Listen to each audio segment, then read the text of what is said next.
आज के तारीख में आप सबको बहुत चौकन्ना रहना पड़ेगा कि आपके बच्चे जो बड़े हो रहे हैं, जो किशोरावस्था से ऊपर उठ रहे हैं, वह लोग कर क्या रहे हैं, उनकी दिनचर्या कैसी है। दरअसल आज बहुत मेन टॉपिक पे आप लोगों से बात करने जा रहा हूं। आपके बच्चों में कई बार, किसी के भी बच्चों में हो सकती हैं, कुछ बैड हैबिट आ जाती है और वो होता है संगत की वजह से। चाहे वो पड़ोस के संगत की वजह से हो, क्लासरूम में अन्य बच्चों की संगत की वजह से हो, माता पिता और घर के अन्य परिजनों की संगत की वजह से हो। लेकिन वो बैड हैबिट किस तरह की हैं और उनके जीवन में कितनी घातक हो सकती हैं, वो इसी बात पे चर्चा करेंगे। आपके बच्चों के साथ कोई हादसा ना हो, इसलिए सचेत करने वाली वीडियो है। पूरी वीडियो जरूर देखिएगा। आप लोगों को सही लगेगा तो इस चैनल को सब्सक्राइब कर लीजिएगा, नहीं लगेगा तो अपने सुझाव दे दीजिएगा। जय जयकार यहाँ पर जारी रहती है। गुड मॉर्निंग, मैं अजय साहनी स्टार हूँ और मेरा ये जो चैनल है आप लोगों को जागृत करने आया है। दोस्तों, पिछले दिनों हम लोगों ने देखा एक भयावह हादसा उत्तर प्रदेश के गोरखपुर जनपद में सहजनवा, एक बाजार, एक स्थान है, एक कस्बा है, वहाँ पे भक्सा गांव में एक बहुत हृदय विदारक घटना घटी। और वो घटना थी दो भाइयों की मौत, और वो 12 से 13-14 वर्ष के अंदर के उम्र के थे। और वो दोनों सगे भाई नहीं थे, मामा और फुफेरे भाई थे। वो इन बच्चों को किसने मार दिया, कि इतनी विभत्स तरीके से उनका गला रेत कर मतलब हत्या करना, इस तरह के कांड को अंजाम देना, ये कैसे हो गया और क्यों हुआ, इस विषय पे नहीं जाना है बहुत ज़्यादा। आप लोगों को बस ये समझाना है कि जब इसका रहस्य पर से पुलिस ने पर्दा उठाया लगभग 15-20 दिनों बाद, और वो भी बहुत सारी टीमों को गठन के बाद, तो पता चला कि पड़ोस में रहने वाला मतलब एक लड़का जो कुछ ही महीनों पहले बाल सुधार गृह से लौट कर आया है। यानी उसने अपने गांव में कोई कांड किया रहा होगा, कोई ऐसा कांड जिसमें एक तरह से उसे जेल जाना पड़ता है। तो चूंकि वो भी नाबालिग था, 17 साल की उम्र है उसकी, तो उसे बाल सुधार गृह भेजा गया था। और वो जब से लौट के आया था तो गांव में थोड़े से वो हीन भावना से ग्रस्त रहता था। ऐसे में अभिषेक नाम का जो लड़का था, जो कि इस गाँव का, भक्सा गाँव का ही रहने वाला था, वो उसे अक्सर कुकर्मी कह के चिढ़ाता था। कुकर्मी शब्द ही ऐसा है कि कोई ऐसा लड़का, लड़की, कोई इसे सुनेगा तो उसे बुरा लगेगा। इस बात को वो कई लोगों के सामने भी उसे कहकर बुलाता था, यानी कि उसे चिढ़ाता था कह लो, या फिर ये कह लो कि उसे वो गलत नज़र से देखता था। इसका मतलब हुआ कि वो कहीं ना कहीं सुना था इस बात को, इस शब्द को, उसके बारे में बात करते हुए। हो सकता है घर परिवार में ही सुना हो, कुकर्मी है, कुकर्मी है। कुकर्मी शब्द को वो पूरी तरह से नहीं समझता रहा होगा, यानी जो लड़का है, जो अभिषेक था, वही नहीं समझता रहा होगा कि कुकर्मी का मतलब क्या होता है। बस ये मतलब समझा होगा कि यह एक गंदा बच्चा को या गंदे आदमी को बोला जाता है। अब वो कौन होता है कि उसे गंदा साबित करे, सिद्ध करे। बस गांव का होने के नाते, मुंहलग्गू होने के नाते उसने ऐसा कर दिया। यानी वो बार बार उसे बोलता था। अब ये बात उसे खटकती थी, उस लड़के को जिसे कुकर्मी बोला जाता था। वो उसे 2-1 बार मना किया था, लेकिन वो नहीं माना। आखिर अंत में ये कांड हुआ, और कांड इतना अजीब कि बहुत पहले तो पुलिस स्तब्ध रह गई, क्योंकि अर्धनग्न अवस्था में, नग्न अवस्था में ये दोनों के शव मिले थे।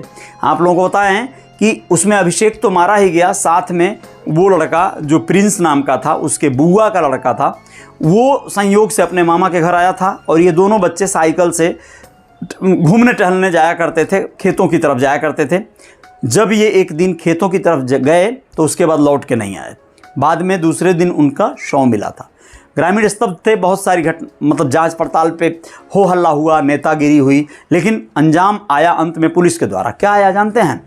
एक पर्ची पे लिखा नंबर, जिस पे कुछ खून की बूंदें लगी थी, वही नंबर सूत्रधार बना।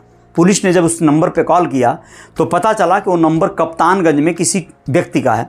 उससे पूछा गया तुम्हारा नंबर यहाँ पे कैसे मिला? तो उसने कहा कि मुझे मैं ट्रैक्टर बेचने के लिए अपना ऐड इश्तेहार कहीं निकाला था, और वही देखकर, हाँ, ओलेक्स पे ट्रैक्टर बेचने के लिए मैंने अपना नंबर डाला था, और वहाँ से किसी ने भक्सा गांव से मुझे फ़ोन किया था।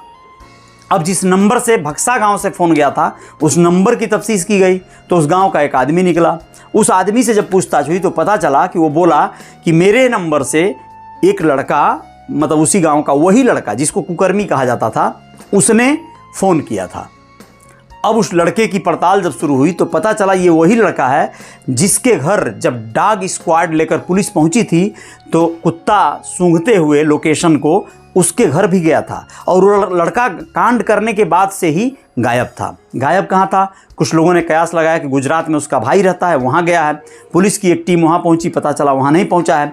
बाद में जब वो गिरफ्तार हुआ, दिल्ली से आते वक्त उसे गिरफ्तार किया गया था पुलिस के द्वारा, तो दिल्ली वो चला गया था। लेकिन दिल्ली जाने के पहले खलीलाबाद में उसके रिश्तेदार हुआ करते हैं, उनके यहाँ जाके रात बिताया। रात बिताने के बाद जब पता चला कि ये कांड करके आया है तो वो लोग उसे भगा दिए तो दिल्ली पहुंचा था। दिल्ली में वो अपना मतलब से वापसी हो रही थी उसकी, तो गिरफ्तारी हो गई। लेकिन आप लोग समझिए पूरा मामला अजीब सा है।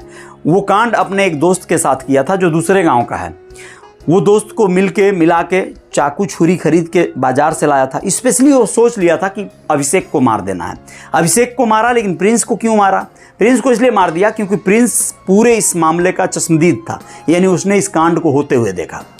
ये लोग जब साइकिल चलाते हुए दोनों बच्चे जा रहे थे तो इसने क्या किया, इन दोनों को मोटरसाइकिल से कवर करके पीछा करके जब सुनसान जगह खेतों की तरफ ये लोग मिल गए लगभग 1 किलोमीटर दूर गाँव से, तो वहीं पर जमकर पिटाई किया। पिटाई करने के बाद इन लोगों को पकड़ के 2 किलोमीटर और दूर गांव से एकदम सुनसान जगह पर खेतों के बीच में ताल में लेकर चला गया। वहां पे बिजली के एक खंभे से बांधा, इनके कपड़े निकलवाया, बांधा और खूब पीटे दोनों मिलके इन दोनों को।